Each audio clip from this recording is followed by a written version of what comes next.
chora, o sol se apagou. Ali estava morto o Salvador. Seu corpo lá na cruz, seu sangue derramou.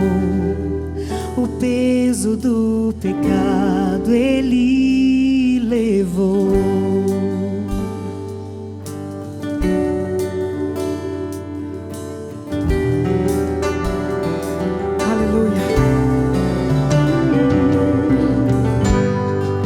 Deus Pai o abandonou, cessou seu respirar.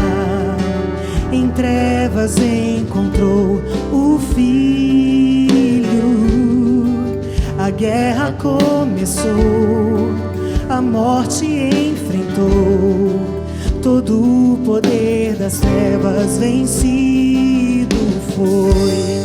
A terra estremeceu, o sepulcro se abriu e nada vencerá seu grande amor. Ó morte, onde estás? Meu rei ressuscitou, ele venceu pra sempre, exaltado é, pra sempre adorado é, pra sempre ele vive, ressuscitou, ressuscitou. Pra sempre exaltado é, pra sempre adorado é, pra sempre ele vive, ressuscitou, ressuscitou.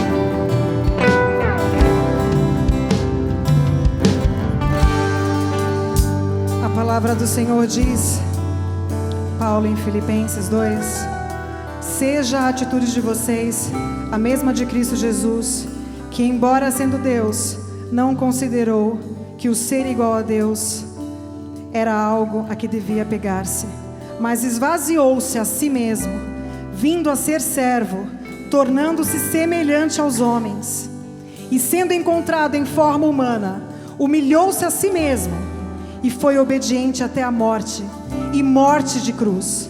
Por isso Deus o exaltou à mais alta posição, e lhe deu o nome que está acima de todo nome, para que o nome de Jesus se dobre todo o joelho, nos céus e na terra, e debaixo da terra, e toda língua confesse que Jesus Cristo é o nosso Senhor. Aleluia! Glória a Deus! A terra estremeceu, o sepulcro se abriu e nada vencerá seu grande amor. Ó morte, onde estás? Meu rei ressuscitou, ele venceu pra sempre, pra sempre exaltado é, pra sempre adorado é, pra sempre ele vive, ressuscitou, ressuscitou.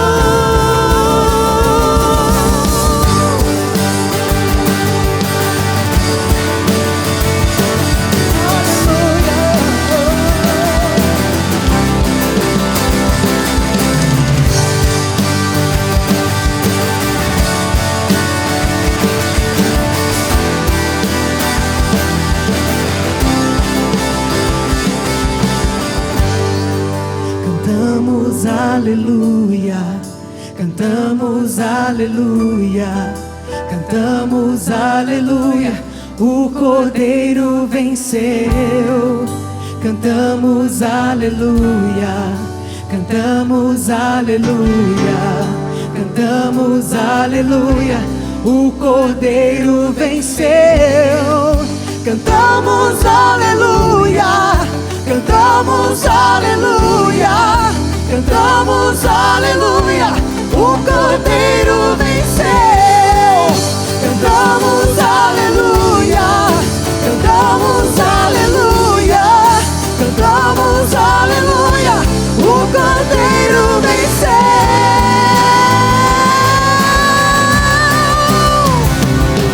Pra sempre exaltado é, pra sempre adorado é, pra sempre Ele vive, ressuscitou, ressuscitou. Pra sempre exaltado é, pra sempre adorado é, pra sempre Ele vive, ressuscitou, ressuscitou.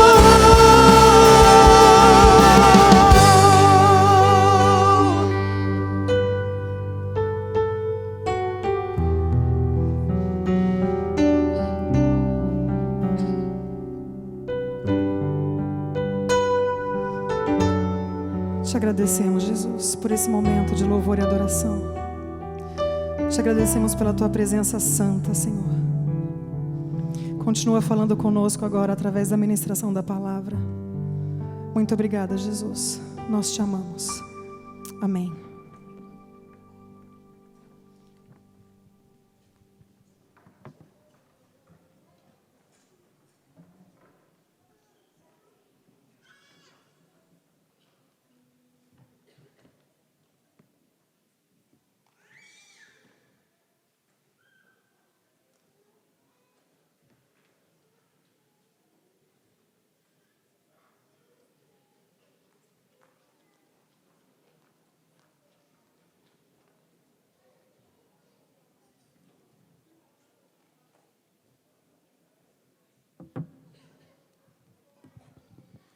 Boa noite,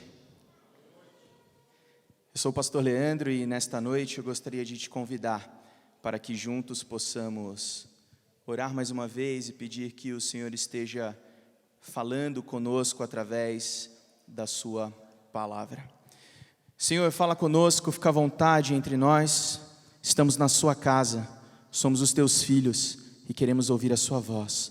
Pai, em nome de Jesus, amém.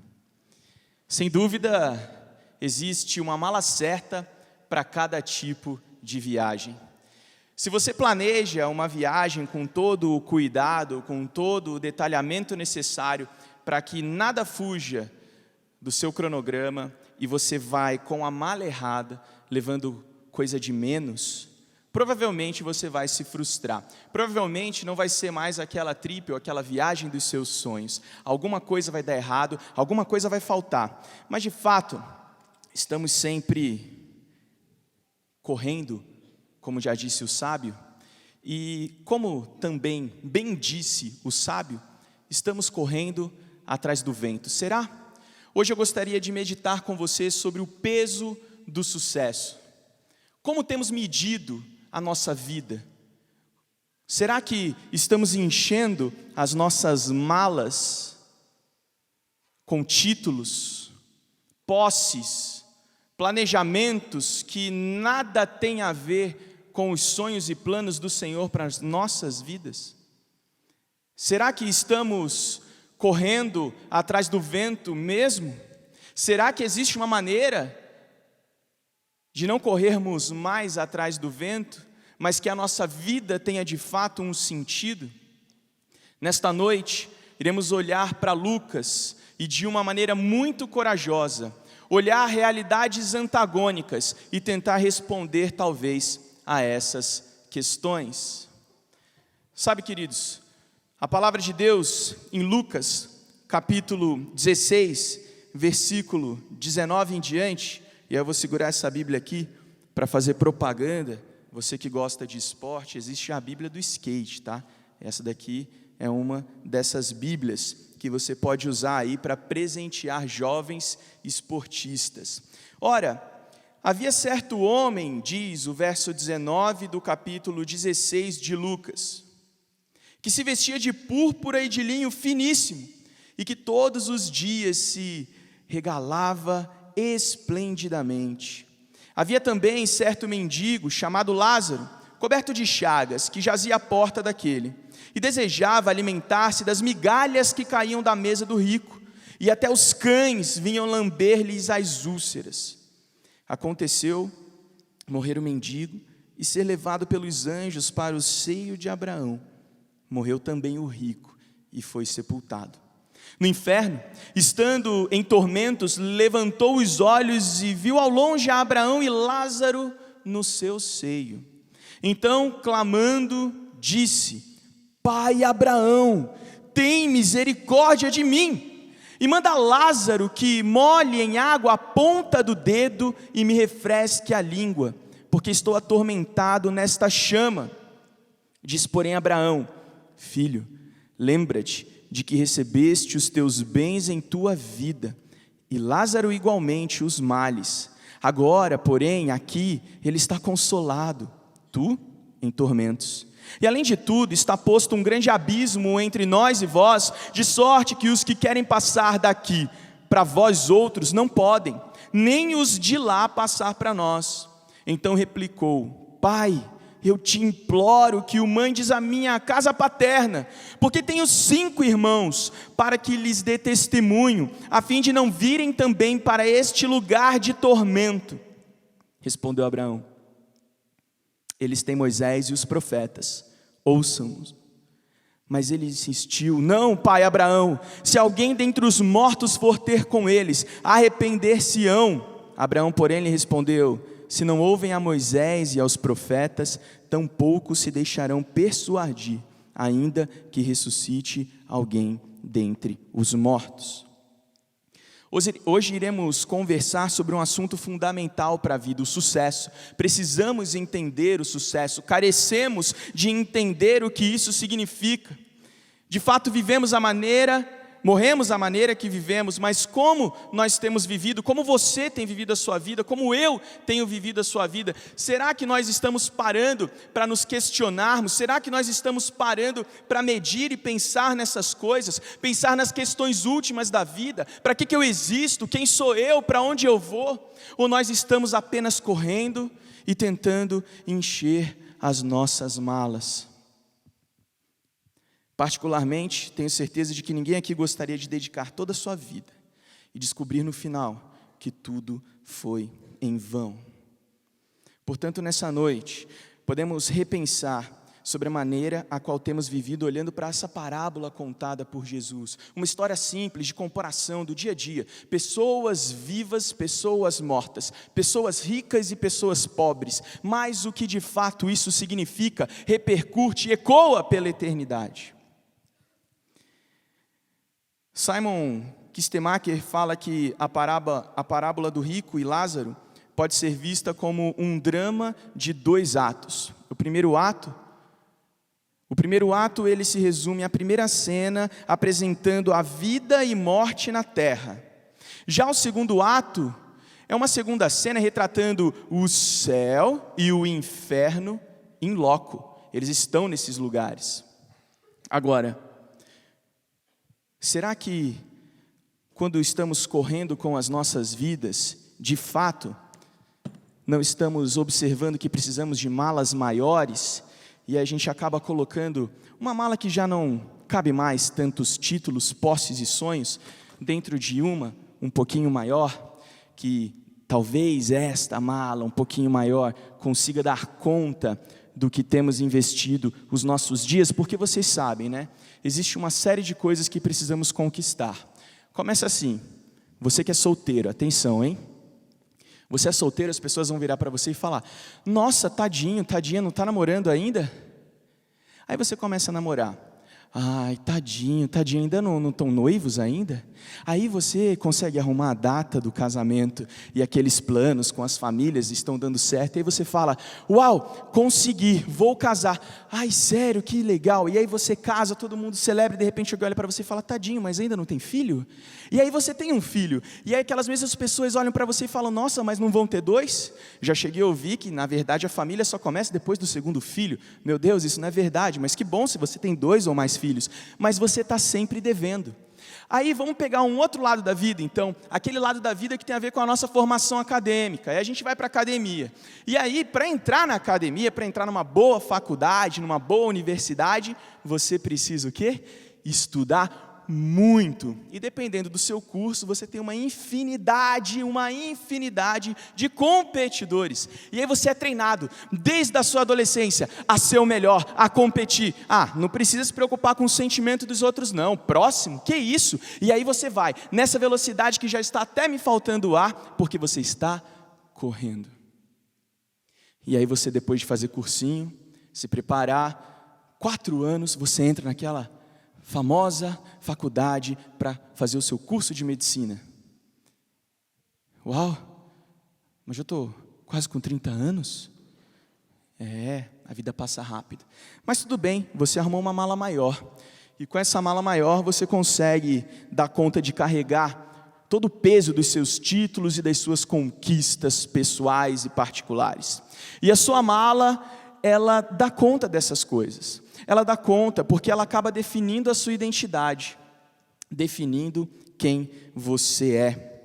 C.S. Lewis, ele diz uma frase muito interessante. Ele diz, existem apenas 2 tipos de pessoas no final. Aquelas que dizem para Deus, seja feita a tua vontade, e aquelas que ouvem Deus dizer no final de tudo, seja feita a tua vontade.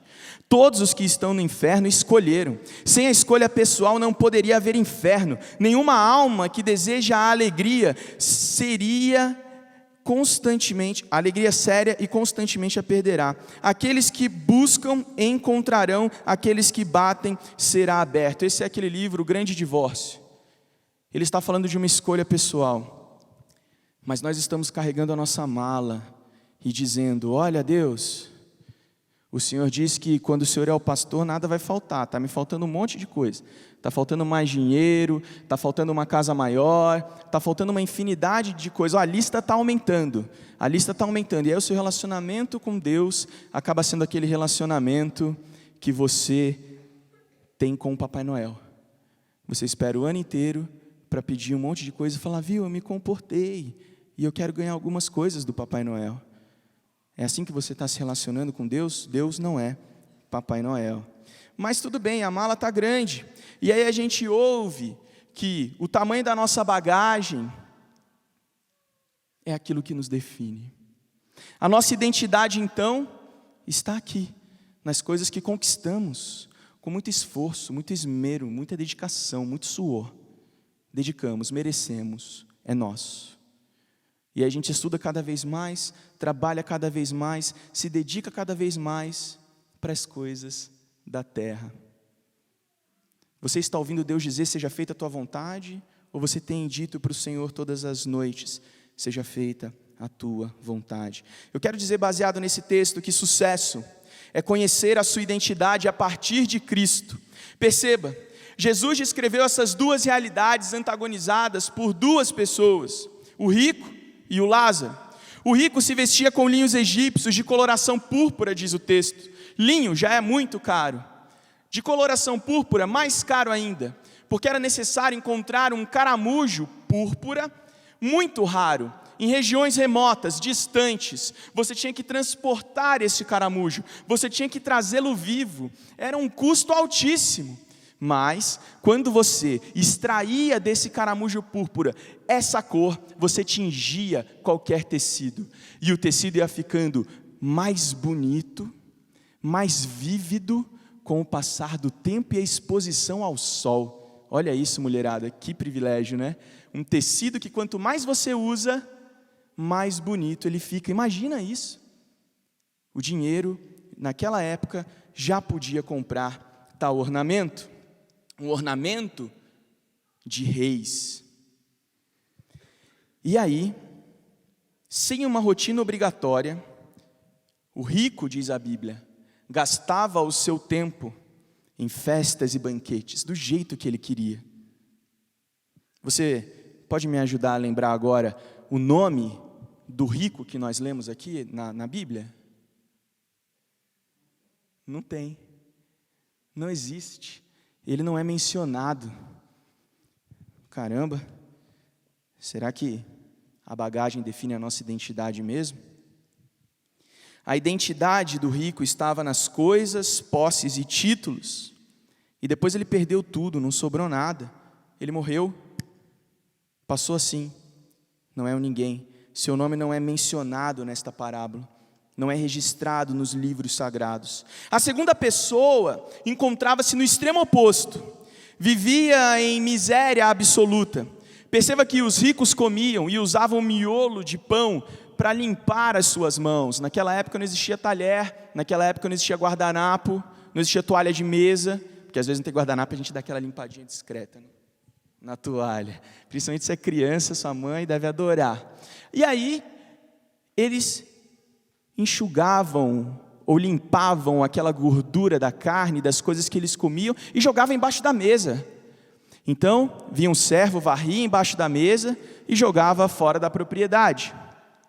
Por isso os cães estavam lá, por isso Lázaro estava lá, tentando um pouquinho de migalha de pão, de miolo de pão, com algum sabor.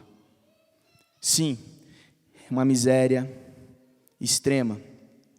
A sua pele era coberta com feridas intimidadoras.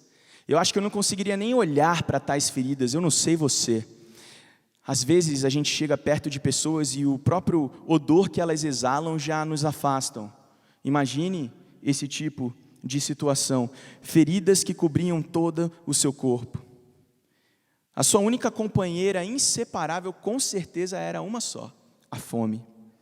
E ele vivia de sobra, de sobras em sobras, de sobra em sobra. Você consegue me ajudar a lembrar o nome desse mendigo que a Bíblia diz nessa parábola? Lázaro. Ah, o nome dele está lá. O seu nome significava Deus ajuda, acredite nisso. Você acha que você está vivendo dificuldade? Olha para Lázaro, o significado do nome dele, Deus ajuda. E apesar de toda a miséria e dificuldade, o seu nome está registrado, a sua identidade não estava em coisas, posses e títulos. A sua identidade estava apenas em Deus, e Ele bastava. E você, qual é a sua identidade? Qual é o tamanho da sua mala, da sua bagagem? Você está correndo atrás do vento? Bom, como eu disse no início do nosso tempo aqui, nós precisamos sempre de uma mala maior para a nossa vida, não é verdade?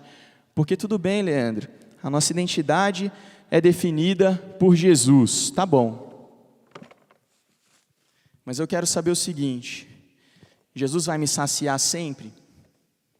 Porque sabe, eu tenho uma família faminta, eu sou faminto, eu tenho várias necessidades e eu fico me perguntando, será que Deus vai suprir todas as minhas necessidades? Será que Deus vai suprir tudo que eu preciso para poder viver? Sabe, eu tenho dúvidas sobre isso, eu oro, eu acredito, quase 24 horas do meu dia, mas no final de tudo, eu acho que eu preciso de uma mala um pouquinho maior, porque aí sim, ela vai dar conta de tudo que eu preciso. O texto diz para a gente, o texto diz que sucesso é descobrir a satisfação da sua realidade em Jesus Cristo. Os fariseus eram os ouvintes originais dessa parábola, e sabe de uma coisa? Eles acreditavam na lei da retribuição. Eu vou receber, depois que eu morrer, uma medida muito similar às coisas que eu mereci, ou às coisas que eu fiz por merecer enquanto em vida. Porque você perceba, quanto mais eu faço, mais eu agrado a Deus, e Deus se agradará de mim. Com a mesma medida que eu julgo, eu serei julgado. Mas aí, a gente começa a olhar para o texto e ver que essa lei da retribuição que defendia uma relação direta sobre a vida na terra de um homem, em palavras e atos, e o seu destino na vida futura, não é uma doutrina compatível com Jesus, o justo juiz. Pois não há nada que possamos fazer para Jesus nos amar mais, e nem nada que possamos fazer para Jesus nos amar menos. Nós precisamos entender que nós não merecemos a salvação, ponto. Nós ganhamos a salvação. Fomos eleitos para isso. E eu digo mais, o rico, ele ignorou a ordem de Deus para cuidar do seu compatriota, abatido pela pobreza. Porque você sabe, ele estava preocupado com a sua mala, com a sua bagagem, com a sua própria vida. Perceba que aquele homem diz: Pai Abraão, manda que Lázaro molhe a ponta do dedo na água e refresque a minha língua. Ele sabia o nome de Lázaro, mas ele estava tão preocupado com a sua bagagem, a sua mala, que não fez nada por Lázaro. E você sabe de uma coisa? Às vezes a gente investe tanto tempo e alguém, assim, tira tudo da gente. Cadê a bagagem? Cadê aquilo que eu dediquei tanto tempo para conquistar? Cadê o meu espaço, o meu título?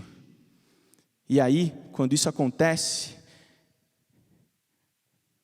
você fica como aquela pessoa que no aeroporto ou naquele outlet que gastou todas as economias, comprando tudo que podia, deu uma bobeirinha e de repente olha para o lado e não vê nada. Você se sente desesperado, desesperado. E aí você é forçado a pensar: quem sou eu? Quem me satisfaz? São coisas?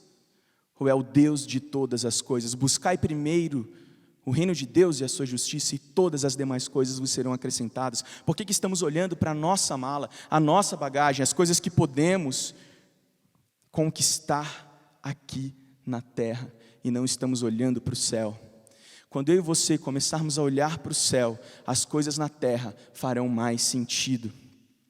Na miséria Lázaro viveu, na miséria Lázaro morreu, mas depois os anjos vieram e levaram a presença do Pai no banquete com Abraão. A palavra ceia significa recostar-se, inclinar-se em uma festa ou um banquete, é uma amizade íntima. E era nesse tipo de relacionamento que aquele homem sofrido estava vivendo para sempre. Para sempre. Como eu sou fraco. Eu passo por situações na minha vida tão pequenas, mas essas situações tão pequenas já me desestabilizam de tal maneira, e eu fico pensando: ah não, Deus, eu estou te servindo, e é assim que o Senhor me retribui? Quem disse que eu mereço alguma coisa? Tudo o que eu ganho, tudo o que eu tenho, tudo o que eu vivo e experimento é graça. Mas essas pequenas situações são capazes de me perturbar, tirar o meu sono, de me colocar em crise, de me fazer chorar. E você? Onde está o seu olhar? Está nas suas coisas, na sua vida, na sua força?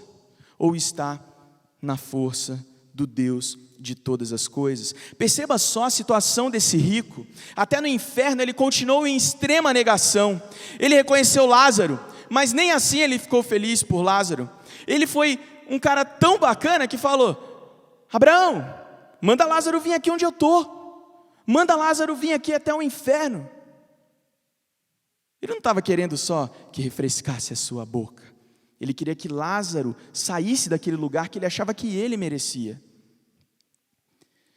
Então manda ele avisar meus 5 irmãos, quase dizendo então: já que o Senhor falhou comigo, dá um jeito para eles. O rico não se arrependeu, em nenhum momento ele pediu misericórdia, e reconheceu que ele estava no lugar onde ele merecia estar. Em nenhum momento ele disse: me perdoa. Se a sua identidade não estiver em Jesus, você precisará cada vez mais de outros recursos, fora da palavra, fora do Senhor, para que você possa experimentar uma vida saciada, satisfeita. Mas perceba, queridos, esse ciclo leva a abusos, que levam a dependências, que levam a compulsões, que levam e geram negação e que te levam para o isolamento. Mas você precisa se posicionar E na verdade a posição é ajoelhado, é rendido, é entregue totalmente nas mãos de Deus. Famintos, nós encontramos o pior do ser humano. Mas quando estamos satisfeitos em Jesus, conseguimos ver Deus agindo através de nós. Se alguma coisa boa vier da minha vida para a sua, não sou eu, fique tranquila disso. É Deus agindo através de mim. Então a Ele seja dada toda a honra, toda a glória e todo o louvor. E é assim que nós devemos viver a nossa vida. Não é chegar no final do dia e dizer, consegui. Obrigado, Deus, porque o Senhor me fez uma pessoa maravilhosa hoje. Não é essa a atitude. Obrigado, Senhor, porque quando eu sou fraco, é que eu sou forte. Quando eu reconheço a minha limitação, é quando eu descubro o seu poder. E, olhando para esse texto, no versículo 31, sucesso é descobrir a vida eterna a partir da fé em Jesus Cristo. Ainda que alguém ressuscite dos mortos, Jesus Cristo ressuscitou dos mortos. Jesus Cristo ressuscitou dos mortos. Não, vou falar de novo. Eu sei que a gente não é pentecostal. Jesus Cristo está vivo. Amém, aleluia. De vez em quando a gente precisa dizer essas coisas, porque dentro da nossa teologia tem que haver vida, e vida debaixo dessa cruz, debaixo dessas boas novas, porque para a má notícia do nosso pecado, da nossa depravação total, existe graça, existe um Deus maravilhoso, que assume o nosso lugar, que assume o nosso pecado, e nos garante a vida eterna. E nós precisamos aprender essa lição. A lição de Jesus aqui nessa parábola, ela é atemporal, ela serve para hoje, para agora. Apenas o amor pode mudar de forma radical e incondicional a forma que somos e a maneira como vivemos. Esse amor, ele precisa ser expresso de maneira material, tem que ter obra, mas não por querer conquistar alguma coisa, é porque nós já conquistamos alguma coisa, é porque já entendemos o Evangelho, é que fazemos alguma coisa, para que pessoas ouçam da boa obra de Jesus, para que pessoas sejam impactadas pelas nossas mãos, que na verdade é apenas fruto de Deus vivendo e agindo em nós. O amor deve ser materialmente expresso na cuidadosa entrega de nossos dons ao Senhor e àqueles que estão próximos de nós. Quer saber quem está próximo de você? É onde a sua vista alcança, é onde o seu braço toca, a sua mão chega. Esse é o seu próximo. Ame essas pessoas, por mais difícil que seja. Assim, os verdadeiros ricos são aqueles que repartem suas bênçãos materiais e espirituais com os necessitados. Nós precisamos viver uma vida de sucesso, mas precisamos entender que o sucesso não está em coisas, não está naquilo que podemos conquistar com o nosso suor, com as nossas mãos, está no alto. Mateus 6 fala para a gente não acumular para nós tesouros terrenos. Por que acontece com tesouros da terra? A traça, a ferrugem, corrói. E o ladrão? O ladrão leva. O ladrão leva. Mas o versículo 20 diz, para juntarmos tesouros aonde? No céu. Porque a traça, a ferrugem, elas não vão corroer, e o ladrão não vai conseguir levar. O peso do sucesso é medir a sua vida a partir da obra redentora de Jesus. Queridos, isso muda tudo, muda o jeito que a gente acorda, muda o jeito que a gente passa o nosso dia, e muda o jeito que nós nos reclinamos sobre as nossas camas. O peso do sucesso é medir a sua vida a partir da obra redentora de Cristo. E precisamos de coragem para isso, coragem para nos humilharmos, coragem para nos rasgarmos, coragem para nos rendermos. E aí sim, nesta ótica corajosa, nossa identidade será redefinida, a nossa satisfação será conquistada, almejada, e a eternidade chegará aqui na terra. Eu preciso olhar mais para o céu, almejar mais a volta de Cristo. Ultimamente a gente fala, Cristo está voltando, e as pessoas já se desesperam. Não, mas eu ainda não acabei minha faculdade. Não, mas ainda não consegui aquele cargo que eu estou trabalhando há 5 anos para assumir. Aquela posição na minha empresa que vai mudar todas as coisas para a minha família. Não, mas eu ainda não casei. Não, espera mais um pouquinho. E a gente está com medo da volta de Jesus. Eu creio que Jesus nos chama para um relacionamento de reconciliação. E segundo as Escrituras, eu e você somos chamados para reconciliar. Essa é a nossa vocação. Nós estamos todos em missão. E aí o nosso sucesso não é mais medido pelas bagagens da nossa vida. O sucesso não é mais pesado de carregar, não é mais solitário de carregar. O sucesso é Jesus, e em Jesus encontramos tudo o que precisamos para viver aqui e viver eternamente. Que Deus abençoe a sua vida.